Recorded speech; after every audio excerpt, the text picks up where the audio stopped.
Happy Shivratri to you and your family.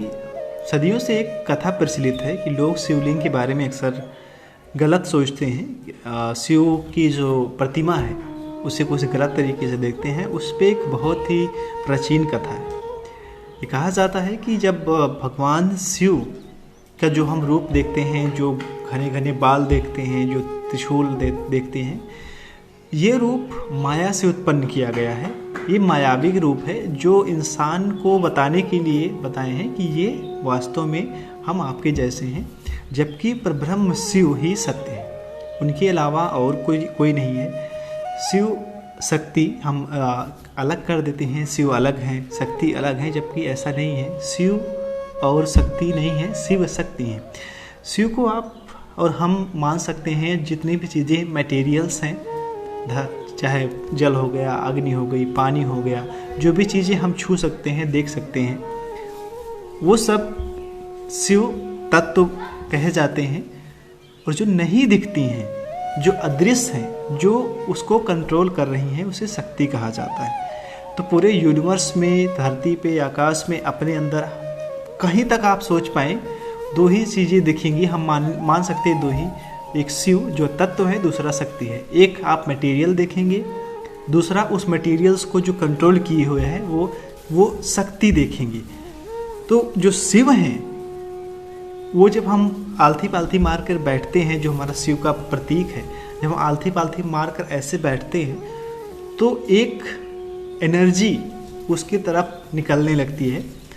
और बहुत काल से जब हमारे ऋषि मुनि थे तो उन्होंने जब हिमालय पे ऐसी एनर्जी देखा कि बहुत तीव्र गति से एक एनर्जी शरीर से ऐसे जा रही है, ऐसे आ रही है, ऐसे जा रही है, ऐसे आ रही है, पूरी तरह से, तो उन्होंने कहा कि ये वास्तव में शिव हैं।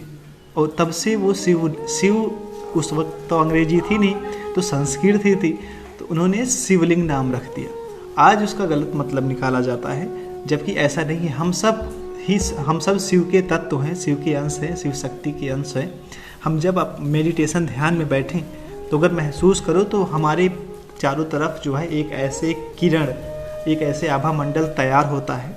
वो तैयार होता है, दिखता नहीं है क्योंकि हम उतनी देर तक तपस्या नहीं कर पाते। लेकिन जब आदि योगी जो भगवान शिव माने जाते हैं, वो कई हजार वर्षों तक जब कोई व्यक्ति अगर लगातार बैठता है तो उसके चारों तरफ एक शिव के लिंग जैसा एक आभा मंडल तैयार हो जाता है।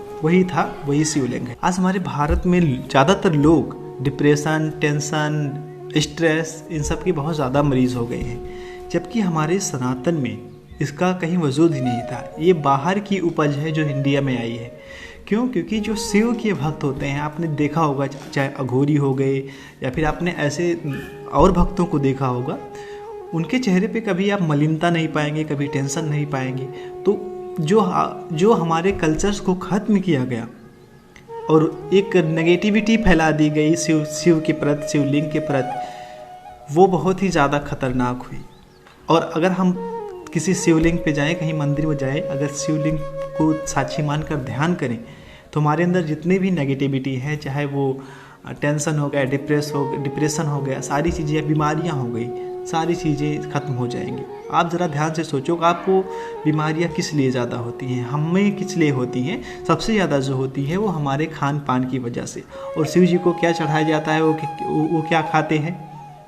बहुत ही शुद्ध चीज़ें, ठीक है। तो ये सब पहले था नहीं, ये सब बाहर से आया हुआ है, क्योंकि बाहर के लोग हैं। अब तो लोग भी सनातन धर्म अपना रहे हैं, उस भगवान कृष्ण की महिमा गा रहे हैं इस्कॉन के द्वारा। पहले इतना लोग थे, बीमार पड़े रहते थे, कहीं गाय के मांस खा कर एकदम बीमार पड़े रहते थे। लेकिन जब से हरे कृष्णा मूवमेंट चला, लोगों ने चलाया, तब से बहुत कुछ बदल गया। तो बस इतना ही बताना था कि जो शिवलिंग के प्रति जो नेगेटिविटी है वो ना हो। और बहुत बहुत शिवरात्रि की शुभकामनाएं।